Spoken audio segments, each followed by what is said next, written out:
So we are talking about the formula, right. आणि फॉर्म्युलासाठी आपण हे बघितलं होतं की डेल्टा क्यू अपॉन क्यू आणि डेल्टा पी अपॉन पी हे कसं काढतात. तुम्हाला इथपर्यंत नक्की समजलंय की डेल्टा क्यू अपॉन क्यू कसं काढतात आणि डेल्टा पी अपॉन पी कसं काढतात, right? Yes, ma'am. Very good. Yes.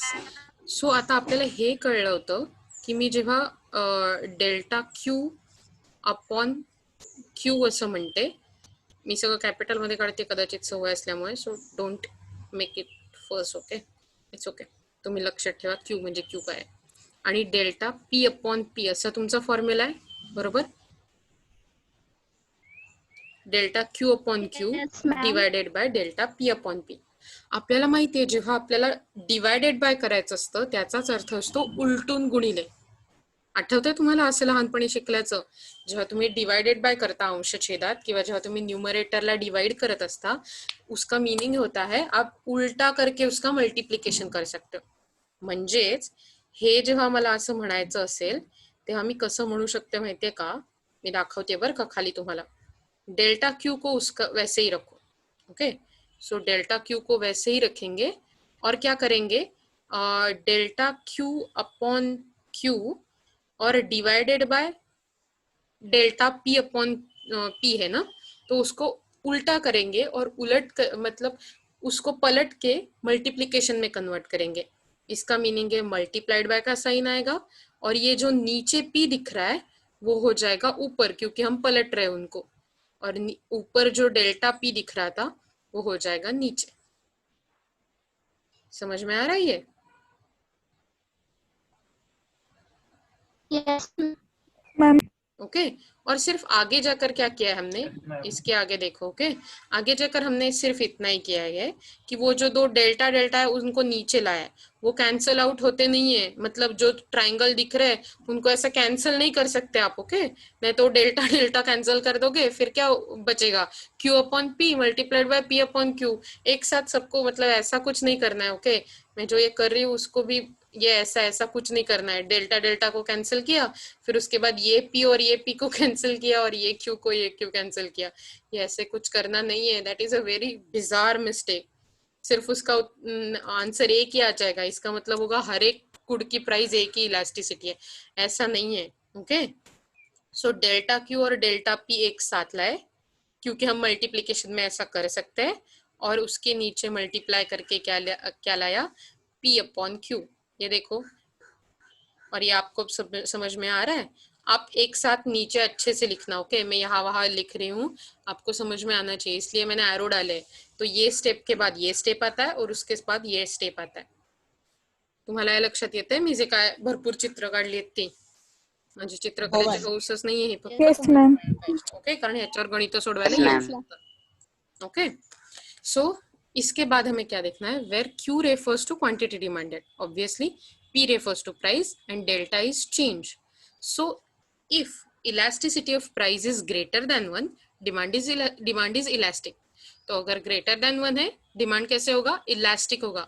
Less than 1 इसका मतलब inelastic, और equal to 1 इसका मतलब unitary elastic, मतलब पूरा का पूरा. अच्छा, तुम्हाला लक्षात येत आहे मी काय म्हटलं तर.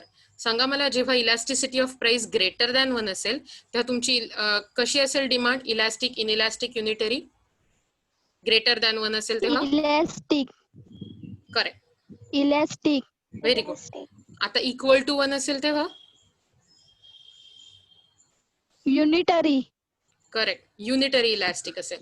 Unitary. Yes yes. आणि जेव्हा लेस दॅन 1 असेल तेव्हा Inelastic. Very good. सो मला वाटतं तुम्हाला नीट लक्षात येत. करेक्ट, म्हणजे तुम्हाला नीट लक्षात येत है, आपको अच्छे से समझ रहा है ऐसे मुझे लग रहा है. Okay, with this formula we can compute price elasticities of demand on the basis of demand schedule. जब भी आपके पास कुछ डिमांड शेड्यूल रहता है, मतलब वो टेबुलर जो हमने देखा था, अगर आपके पास वो है तो आप इजीली कैलकुलेट कर सकते हो डिमांड क्या है परसेंटेज मेथड से. लेकिन जब आपके पास बहुत बड़े बड़े चेंजेस रहते हैं प्राइस में, तो ये मेथड अप्लाइड नहीं है. ओके, तो ये ऍप्लिकेबल नाहीये. जेव्हा तुमच्या प्राइस मध्ये खूप पटापट आणि भरपूर चेंज होत असतील मोठ्या प्रमाणावर, देन ही मेथड ऍप्लिकेबल नाहीये. ऍट दॅट टाइम तुम्हाला आर्क इलास्टिसिटी ऑफ डिमांड नावाची मेथड वापरायला लागते. कुठची मेथड म्हटलं मी? Arc elasticity of demand. राहील लक्षात?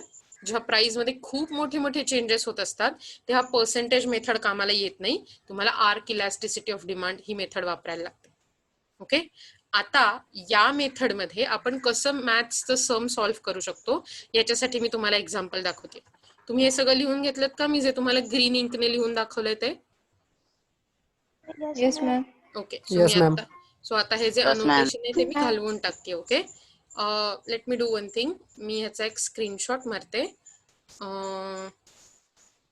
आणि मी तो तुम्हाला पाठवते. Okay, just a second. Okay, so ह्याच्यावरती आपण एक सम बघणार आहोत. सम म्हणजे एक गणित. ओके, तुम्ही लिहायला घ्या जसं असं मी तुम्हाला एक्सप्लेन करते आणि तुम्हाला या प्रकारे सॉल्व्ह करायचं आहे. ओके, एक्झाम मध्ये असेल तेव्हा. सो प्राइस ऑफ ऍपल्स काय आहे? ओरिजिनल ओल्ड काय आहे? 20 रुपीज पर पीस. ओके, सो जेव्हा 20 रुपीज पर पीस आहे तेव्हा ओल्ड डिमांड क्वांटिटी डिमांडेड काय ऍपल्सची? Q100. जेव्हा तुमची प्राइस चेंज झाली 21 rupees per piece, that is P1, तुमची क्वांटिटी डिमांडेड पण चेंज झाली. जशी प्राइस वाढली तशी क्वांटिटी कमी झाली. 96 ऍपल्स तुम्ही डिमांड करायला लागलात जेव्हा प्राइस 1 रुपयाने वाढली. इथपर्यंत लक्षात येत आहे तुमच्या मी काय सांगितलं ते? Yes, ma'am. Very good. सो आता बघा, तुम्हाला काय शोधायचं होतं? आपल्याला फॉर्म्युला माहित होता, elasticity of price is equal to delta Q upon Q multiplied by P upon delta P. म्हणजेच आपण असंही बघितलं होतं, जर तुम्हाला आठवत असेल तर, तुम्ही कुठल्याही प्रकारे, mathematics has so many ways. Okay, so तुम्ही कुठल्याही प्रकारे त्याचा यूज करू शकता. तुम्ही सिम्पली असं म्हणू शकता डेल्टा Q अपॉन Q, असं जरी असेल तरी तुम्ही असंही म्हणू शकता delta Q upon delta P multiplied by P upon Q. बरोबर? किंवा तुम्ही जो माझ्या पेजवर फॉर्म्युला दिसतोय तोही वापरू शकता. ते सेमच फॉर्म्युला आहेत, त्यात काही बदल नाहीये. मॅथमॅटिक्स फक्त मल्टिप्लिकेशन इकडे तिकडे आपण करू शकतो, हे लक्षात ठेवा. ओके, सो तुमच्या समोर फॉर्म्युला आहे delta Q upon Q multiplied by P upon delta P. सो जर उजवीकडे बघितलं हा पॅच, ओके, तर तुम्हाला मी इथे दाखवून दिलंय की डेल्टा Q कसा काढलाय. Q1 मायनस Q1 म्हणजे नवीन quantity minus old quantity. So that is काय येणार आहे माहितीये का? 96 मायनस 100. बरोबर? सो 96 मायनस 100 किती येतात? नो, -4. करेक्ट, 4. -4 येतात. बघा इथे मायनस साइन आहे, ते लक्षात ठेवा. ओके, सो त्याची किंमत किती असणार आहे? -4. Please hold. Okay, let's start. So that is -4. Okay, ते तुम्हाला इथे दिसतात -4 डेल्टा Qच्या खाली दिसले तुम्हाला? टिक मार्क केलंय. ओके, आता Q म्हणजे ओरिजिनल क्वांटिटी. ओरिजिनल क्वांटिटी होती तुमची 100, राईट? तर 100 क्वांटिटी इथेला इथे आपण वापरली. ओके, Qच्या जागी Q. ओके, त्याच्यानंतर आपण बघितलं डेल्टा P कसा काढलाय. सो P1 होती 21, नवीन व्हॅल्यू तुमची, माइनस जुनी व्हॅल्यू दॅट इज P, वो थी 20. सो 20 से मतलब 21 से 20 को हटा दिया तो हमारे पास कितना बचता है? 1. राइट? Yes, correct, 1. तो आपके पास यस 1 भी है यहाँ पर, ये 1 आपको दिख रहा है, राइट? यहाँ पर मैंने यूज किया है. ओके, डेल्टा P के जगह पर. और 20 है आपकी ओरिजिनल प्राइस, तो ये भी है, ये जो 20 है वो भी हमने यूज किया. आता फॉर्म्युल्यात कुठून कुठून गोष्टी आल्यात ते तुम्हाला लक्षात आल्या का? Yes, ma'am. येस. आता मी इथे मला फॉर्म्युला सांगा बरं का, मी तुमच्या समोर सेम फॉर्म्युला प्ले करते इथे, म्हणजे तेच वापरते. ओके, डेल्टा Q किती आहे मला सांगा इकडे? -4. Correct, -4, right? Divided by delta P किती दिसतोय तुम्हाला इकडे? 1. करेक्ट, 1. 1. बरोबर. मल्टिप्लाइड बाय P किती आहे सांगा मला? 20. करेक्ट, 20. आणि Q 20. किती आहे? 100. 1. येस. सो तुमच्या लक्षात आलं हे सगळं तुम्ही लिहिताय राईट माझ्या बरोबर? कुठलंही लिहा, उजव्या बाजूच्या स्क्रीनवरचं लिहिलं तरी चालेल, डाव्याच्या लिहिलं तरी चालेल, दोन्ही सेम फॉर्म्युले आहेत. ओके, आता सिम्पली तुम्हाला काय केलं बघा, इकडे मी दाखवू शकते. इकडे मी तुम्हाला डायरेक्ट करून दाखवलंय, इथे तुम्ही काय करू शकता बघा. मला चेंज करू दे म्हणजे आपोआप तुमच्या लक्षात राहील. सो 21 जार 20 म्हणजे 20 एके 20, 20 5 100, 25 जार 100 राइट. तो 1/5 हो गया राइट. तो आप -4 को 1 से मल्टीप्लाई करोगे, इसका मीनिंग आएगा -4, और फिर यहाँ पर जो 1 है करेक्ट, इसको जो यहाँ पर 1 है उसको 5 से मल्टीप्लाई कर दोगे तो वो होगा 1 मल्टीप्लाइड बाय 5 दैट इज 5. तो सिमिलरली आपका जवाब कितना आया आप देख सकते हो कि लेफ्ट हैंड साइड में भी -5/4 है और यहाँ पर भी -5/4 है. समझ में आ रहा है राइट? Yes ma'am. करेक्ट. तो यहाँ पर देखो हमने, हाँ, तो इसको डायरेक्टली हमने क्या किया, अपने डायरेक्ट वो जो हम करते हैं डिवीजन वैसे ही कर दिया. तो आपका जवाब आया क्योंकि 4 मतलब 4 माइनस को वैसे की वैसे ही रखा. 4 छोटा है इसलिए पॉइंट लिया और उसके बाद 4 का हो गया 40 राइट. तो आपका कैसे हो गया 40 डिवाइडेड बाय 5 क्योंकि हमने पॉइंट लिया है. Okay, don't forget about that, it's a simple mathematical progress. Okay, तो अब इसका सिंपल डिवीजन क्या है, 5 8 जार 40, 5 48 बरोबर. 5 को 8 से मल्टीप्लाई करते हो तो 40 आ जाता है, तो ये बन जाता है 8. ओके, तो ये आ गया -0.8.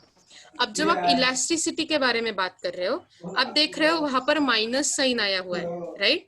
तो सिंपली यहाँ पर क्या करना है पता है, जब जो भी साइन आता है वो इग्नोर कर लेना है. ओके, हमें सिर्फ क्या याद रखना है कि वो 1 है, 1 से कम है या 1 से ज्यादा है. ओके, तो सिंपली आपने इग्नोर कर दिया तो हम ये छोड़ देंगे, इसको क्या कर लेते हैं, इसको ऐसे हाईलाइट कर देते हैं थोड़ा सा, तो आपको याद रहेगा कि आपको साइन इग्नोर कर देना है. ओके, तो ये मैंने साइन इग्नोर कर दिया, यहाँ पर भी इग्नोर कर दिया, मतलब आपको लिखना जरूर है लेकिन इग्नोर करना है. तो देखो, this means elasticity of demand is -0.8 which is less than 1, but here we ignore the negative sign, we consider only numeric value. सिर्फ नंबर का ही देखना है, साइन का देखना नहीं है, that is 0.8. लेकिन फिर भी अगर आप 0.8 भी कंसिडर करो तो आपको समझ में आ रहा है राइट, 0.8 फिर भी 1 से कम ही है. इसका मतलब हम क्या बोल सकते हैं, हमने देखा था राइट, क्या आपको याद है हमने क्या देखा था कि 0.8 से अगर इलास्टिसिटी कम है तो वो कौन सी इलास्टिसिटी है, इलास्टिक है, इनइलास्टिक है, कैसी है वो? It's inelastic right. Relatively inelastic है राइट राइट. तो क्या करना है अभी के लिए, मैं क्या कर देती हूँ, मेरे ड्राइंग्स हटा देती हूँ, आपको ये सब लिखना है. ओके, आप लिख रहे हो होपफुली, तब तक मैं आपको अलग वाला टेबल दिखाती हूँ. यही पेज पे लिखना स्टार्ट करो. ओके, देखो ये जो टेबल है वो आपको बता रहा है कि आपकी इलास्टिसिटी ऑफ डिमांड, मतलब आप इलास्टिक रह सकते हो अगर आपकी इलास्टिसिटी की वैल्यू ग्रेटर देन 1 आई, मतलब अगर 1.8 आता तो वो इलास्टिक डिमांड थी. अगर यूनिटरी इलास्टिक के बारे में बात कर रहे हो तो 1 आनी चाहिए ये सम की आंसर, तो ये 1 भी नहीं है. लेकिन जब आपकी इलास्टिसिटी लेस देन 1 है, दैट इज 0.8 है, इसका मतलब आपकी डिमांड कैसी है, इनइलास्टिक है. तो क्या आप बोल सकते हो कि demand for apples is inelastic demand, आपके अभी के लिए जो आप देख रहे हो ऐसे लिख सकते हो आप राइट. आपका आंसर क्या आने वाला है, the demand for apples is inelastic. समझ में आ रहा है? ये मैंने जो आपको टेबल दिखाया वो भी टेबल ड्रॉ करना है. मैं आपके लिए यहाँ पर छोड़ रही हूँ वो टेबल राइट, वो भी आपको ड्रॉ करना है. मैं आपको 1-2 मिनिट दे देती हूँ. Okay ma'am. सो तुम्हाला आता हे लक्षात आलंय, तुम्ही या प्रकारची गणितं सोडवू शकाल, प्रयत्न तर कराल राइट. येस, सो मी तुमच्यासाठी एक प्रोटोटाइप गणित पण इथे दिलंय. ओके, ट्राय करा की ते सॉल्व करायचं. करा बरं. Suppose the price of commodity x falls from 5 पर केजी टू 3 पर केजी, मतलब आपका पी क्या होने वाला है यहाँ पर, बताओ मुझे आप.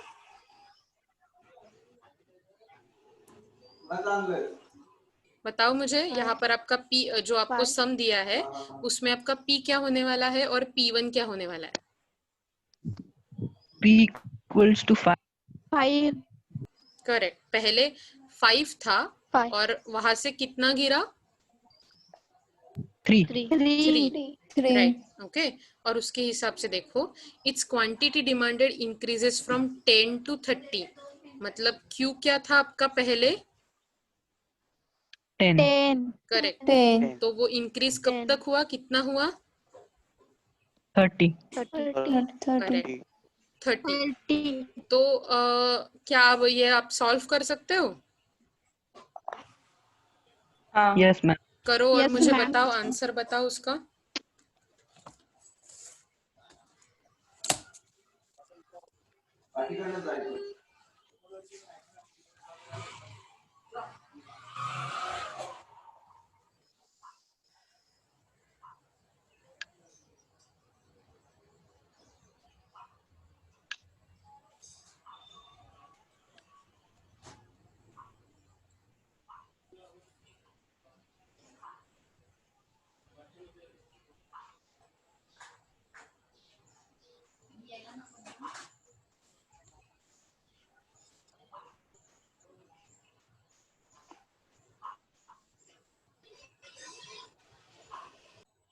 ओके, सो हमने पहिली मेथड देखी, that was the percentage method. Okay, आता जी ही दुसरी मेथड आहे त्याला म्हणतात पॉइंट मेथड. काय म्हणतात या मेथडला? Point method. Point Okay. Method. तो इसमें हम क्या देखते हैं कि डिमांड कर्व पे जो आपका यहाँ ये फिगर पे RS दिख रहा है, तुम्हाला दिसती है माझी मीटिंग नहीं screen, right? Yes ma'am. Okay, so इस पे जो Yes, ma'am. RS ये हमारा डिमांड कर्व है. देखो डाउनवर्ड स्लोपिंग है, राइट, हर बार जैसे होता है. ओके, तो RS हमारा डिमांड कर्व है और हमारी जो ओरिजिनल प्राइस थी वो कौन सी है? PB है.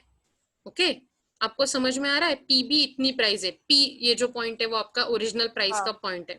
ओके, अब क्या हुआ, जैसे ही आपका प्राइस M तक गिरा, मतलब MD हुआ प्राइस, राइट? अगर आप ग्राफ पे देखो तो MD इतना प्राइस हुआ, क्योंकि हम Y एक्सिस पे काउंट करते हैं, राइट? मतलब जो असा उभं जे असेल, जो वर्टिकल होगा वो आपका प्राइस रहेगा, जो असा हॉरिझॉन्टल रहेगा, आडवा असेल, that will be your quantity. तो एट प्राइस P आपकी क्वांटिटी B थी, OB, राइट? और जैसे ही आपका प्राइस M तक गिरा, MD हुआ, तो आपकी क्वांटिटी भी बढ़ गई डिमांडेड की, क्योंकि प्राइस गिरा तो क्वांटिटी बढ़ी डिमांड लॉ के हिसाब से, तो वो हो गया OD. समझ में आ रहा है आपको?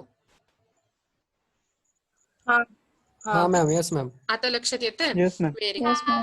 तो जो C और A ये जो डिफरेंस है ना, ये प्राइस वाला डिफरेंस है जिसको हम बोलेंगे डेल्टा P, क्योंकि A आपकी ओरिजिनल प्राइस है. देखो P को जुड़ रहा है A, इसका मतलब A आपकी ओरिजिनल प्राइस है और C ये घटी हुई प्राइस है, तो that will be delta P. मतलब हमने जो P1 माइनस P किया था, याद आ रहा है? वही है ये डेल्टा P, ये जो डिफरेंस है वो. और जो क्वांटिटी में डिफरन्स आहे, मतलब B और D पॉइंट के बीच वाला जो डिफरन्स आहे, याच्या मध्यात जे अंतर आहे त्याला म्हणणार आहोत आपण delta Q, that is Q1 minus Q. येत आहे तुमच्या लक्षात नक्की? ओके, नाही येत आहे लक्षात? परत सांगायला हवंय? ओके, सो मग हा फॉर्म्युला कसा आहे बघा. ओके, आणि आता जर लक्षात आलं नसेल तर उद्या एकदा आपण रिव्हिजन करूच याची, पण तरी व्हिडिओ बघा परत, तुम्हाला लक्षात येईल. ओके, सो हा फॉर्म्युला बघा कसा तो, elasticity of price is equal to delta Q, okay, divided by delta P. मगाशी पण आपण बघितला होता हा फॉर्म्युला, तुम्हाला आठवत असेल तर, right, multiplied by P upon Q. आपण हा सेम फॉर्म्युला मगाशी बघितला होता, तुम्हाला आठवत आहे का? हो ma'am. Very good. Yes, ma'am.